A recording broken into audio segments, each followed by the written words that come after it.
Morning friends, welcome to my channel Palishri vlogs. మీరు ఇప్పటివరకు నన్ను ఎంతో ఆదరించారు.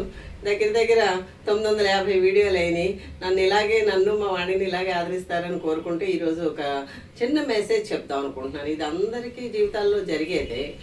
ఆడైనా మగైనా సరే 2 స్వాతంత్రాలు ఉండాలి.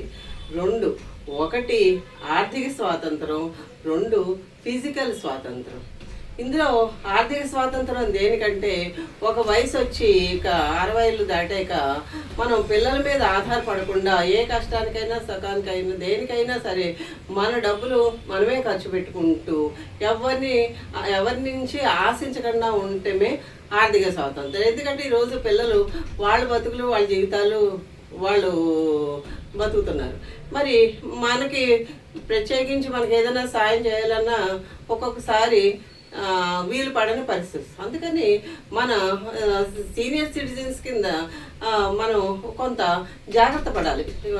60s వచ్చాక మన రిటైర్మెంట్ లైఫ్ ఎలా ఉండాలి, ఎవరి మీద ఆశించకుండా మన ఖర్చులు మనమే భరించేలాగా ఎవరిని ఆశించకుండా ఎలా ఉండాలన్నది మనం ఒక ప్లాన్ చేసుకోవాలి. ఇది ఆర్థిక స్వాతంత్రం అని అనొచ్చు. ఈ ఆర్థిక స్వాతంత్రం లేకపోవటం వల్లనే కదా ప్రతి ఇంట్లోనూ ఈ వృద్ధాశ్రమాలు కానీ, లేకపోతే వృద్ధులని సరిగా చూడలేదని గొడవలు కానీ, కేసులు కానీ, కోర్టులు కానీ ఇలాంటి ఎన్నో మనం సమాజంలో చూస్తున్నాం. అందుకని ప్రతి వ్యక్తి వీలైనంత మట్టుకు తన రిటైర్మెంట్ లైఫ్లో ఎవరిని ఆశించకుండా ఉండే విధంగా ప్లాన్ చేసుకోవాలి. ఇక రెండవది అంతకంటే ముఖ్యమైనది ఏంటంటే ఫిజికల్ ఇండిపెండెన్స్.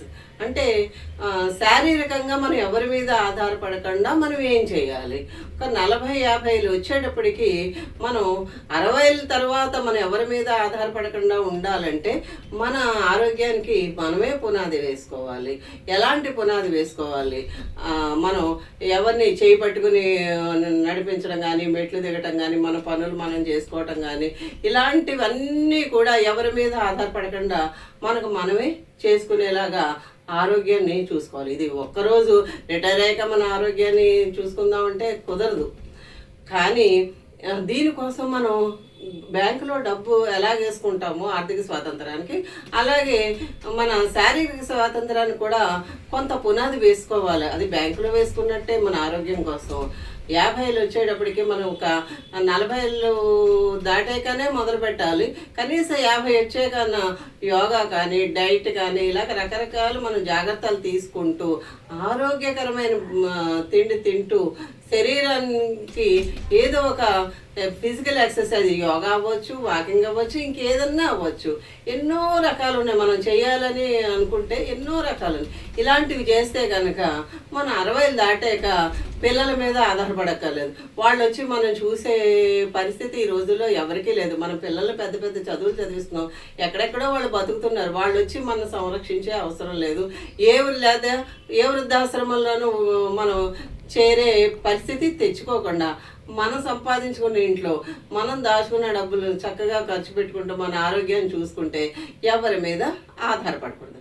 అందువల్ల ప్రతి సీనియర్ సిటిజన్ తెలుసుకోవాల్సింది ఏంటంటే, ఈ 2 స్వాతంత్రాలు కనుక ప్రతి వ్యక్తికి ఉంటే కనుక చివరి క్షణాలు ఎవరికి ఎలాగెళ్తాయో మనం ఎవరికీ చెప్పలేం. కానీ భగవంతుడిచ్చిన ఆరోగ్యాన్ని జాగ్రత్తగా చూసుకుంటే కనుక అటు ఆర్థిక స్వాతంత్రం ఉండాలి, లేదా రెండవది ఫిజికల్ ఇండిపెండెన్స్ కూడా ఉండాలి. ముఖ్యమైనది ఫిజికల్ ఇండిపెండెన్స్. ఎవరి మీద ఆధారపడకూడదు. మన జీవితాన్ని చివరి వెళ్ళే వరకు కూడా మన కాళ్ళ మీద మన పనులు మనం చేసుకునేలాగే ఉండాలి. అందు గురించి ప్రతి ఒక్కళ్ళు కూడా ఈ ఫిజికల్ ఇండిపెండెన్స్కి అయినా లేదా ఫైనాన్షియల్ ఇండిపెండెన్స్కి అయినా ఒక పునాది కనీసం 50 ఏళ్ళు వచ్చే వరకు అయినా మనం జాగ్రత్త పడగలిగితే చివరి వరకు కూడా మన పనులు మనం చేసుకుంటూ ఆరోగ్యకరంగా తింటూ హాయిగా జీవించవచ్చని నా ఆశ. అలాగే ప్రతి ఒక్కళ్ళు కూడా నేను చెప్పిన ఈ మెసేజ్ మీ అందరికీ నచ్చింది అనుకుంటాను. అందరికీ అవసరమైందే కదమ్మా చెప్పాను. అంతే. ప్రతి ఒక్కళ్ళు జాగ్రత్త పడండి. మరీ చెప్తున్నాను. Thank you.